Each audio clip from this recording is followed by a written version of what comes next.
Hey everybody, it's Dr. Daniel here, and I get the question all the time about why doesn't my doctor know about your program or how your program works, or why was I told that neuropathy doesn't work? And that goes to actually a larger question, which is how the medical system actually is designed to work or not work, depending on your perspective. And what I mean by this is when I first started into helping patients with neuropathy, it quickly became apparent that not not quite half, about 45% of my patient base with neuropathy, they were in front of me because of diabetes or type 2 diabetes or even pre-diabetes. That's a whole nother discussion, but there's no such thing as pre-diabetes. You're early stage diabetic or you're in the middle of it or end stage. There's no such thing as pre. It's kind of like being kind of pregnant. It's not a thing. Anyway, when we talk about how the medical system is designed, we have all of these physicians and they're well-meaning, they're intelligent, kind-hearted. However, they have to operate within the structure that they are placed. And again, back to when I started doing this 4.5, almost 5 years ago now, one of my patients came into my office at that time, his name was Amir, he was a pharmaceutical rep. And I said to him, Amir, I said, I'm kind of confused, Amir, because I don't understand why doctors aren't helping these patients reverse their neuropathy. Now, even if you reverse neuropathy, sometimes the side effects, neuropathy being one of them, still have to be addressed to get them to reverse. However, if patients were given the right things to eat and a clear path in terms of how to reverse their diabetes before neuropathy took hold, then, well, I'd be out of business, at least almost 50%, 45% of my patient base would be gone overnight, and that would be great. That would be great. And Amir looked at me much younger. I think he's like maybe late 20s, early 30s at best. And he laughed at me. He said, Doc, are you really that naive?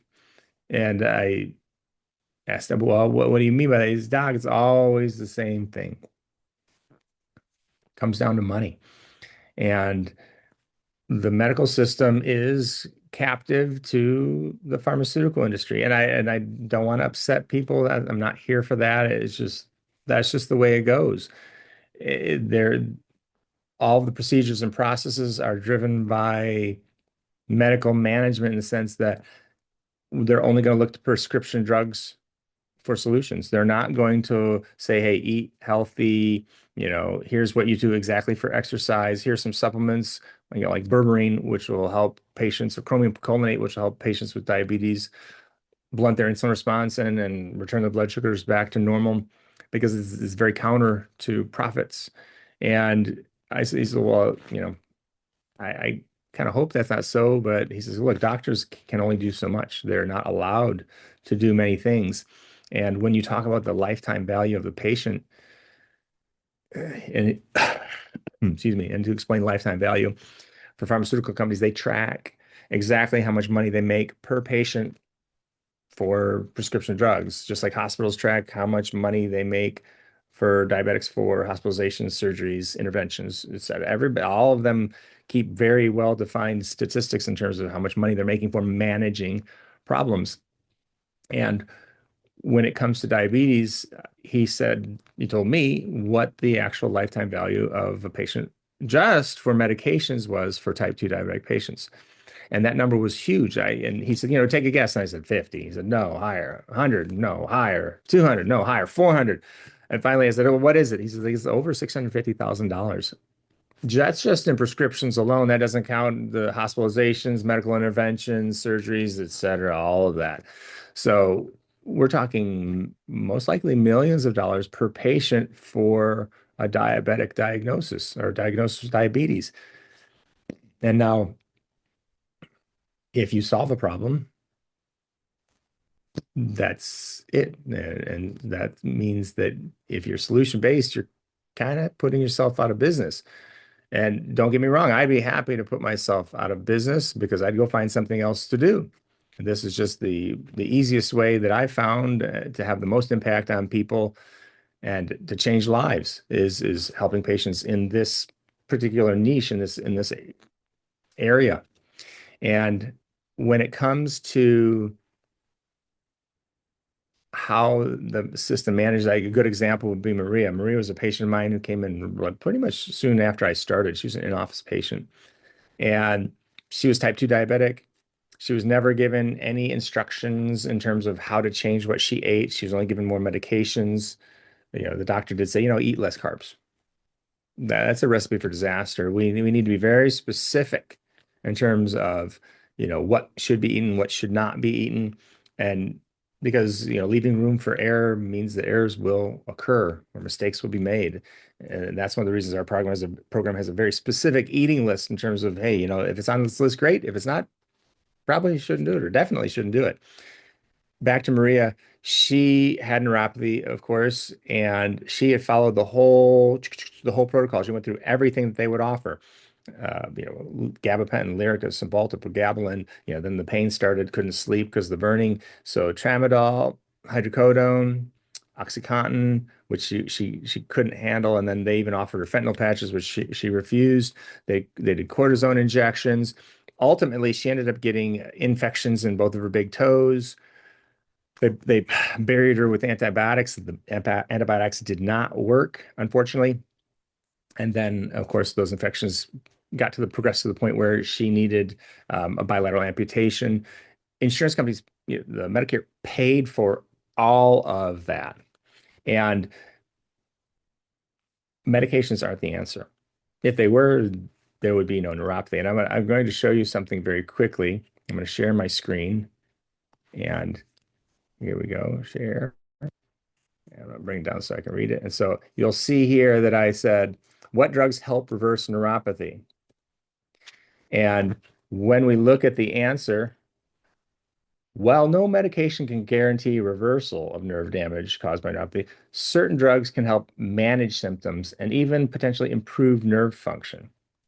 And that isn't true because I literally never seen any patients on atropine.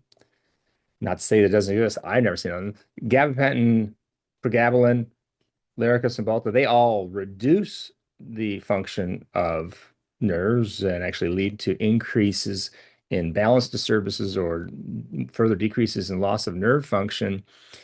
And if you're relying on a system that just assumes from the outset that there is no cure, they won't find a cure.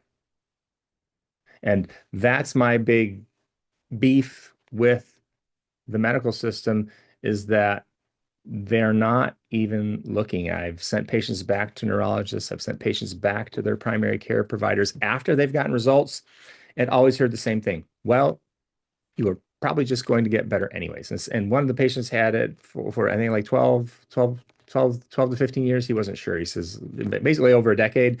And his neurologist said, well, just spontaneous remission. It's happened. And it doesn't happen without intervention. Neuropathy, as most of you know, is progressive. Sometimes it progresses quickly, sometimes it progresses slowly. But it's generally going to progress because of the things that are driving it. And I talk about that quite frequently. Almost always, there are three systems involved with neuropathy: the metabolic system, the circulatory system, the vascular system, and of course the neurological system, the nerves themselves. And it starts with inflammation or uncontrolled inflammation via the gut. The gut's not doing what it's supposed to. It's not processing nutrition into food and building blocks for repair. That lack of inflammation control then spreads out into the vascular system, gets out to the capillaries, and then inflammation causes those capillaries to close down. And then now we're not getting enough blood flow out to the nerves, so that normal maintenance and repair process of the insulation, which is called myelin, stops and starts to break down.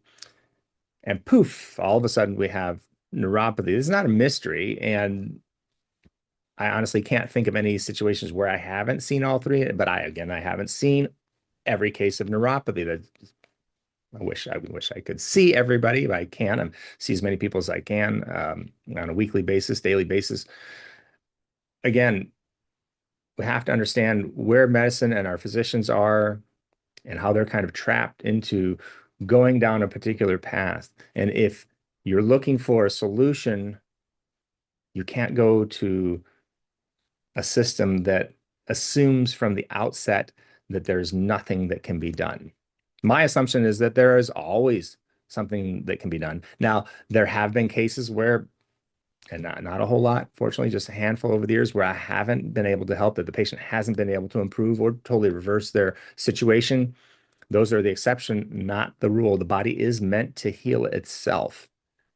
And relying on medications is a management tool. And I talk more about that. I'm actually going to working on a class, a 5-day class that talks about that and how numbers get in the way of a solution, meaning we're so focused on the numbers on the page for the patient, the lab tests, the testing results, that we're not actually looking at the patient themselves and understanding functionally how health is expressing or not expressing itself for the patient. And more importantly, in looking at the patient, what can and needs to be done to remove the barriers to healing so that the body, we can prop up those dominoes that fell to cause neuropathy, and the body can start to heal itself.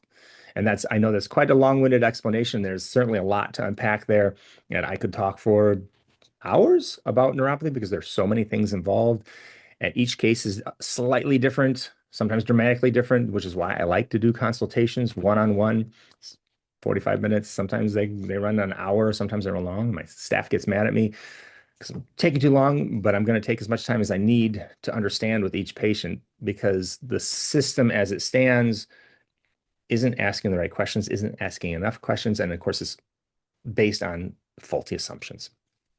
And again, it's not the people in the system, it's the way the system's set up and the way they're kind of stuck in there. Okay, I hope that answers the questions.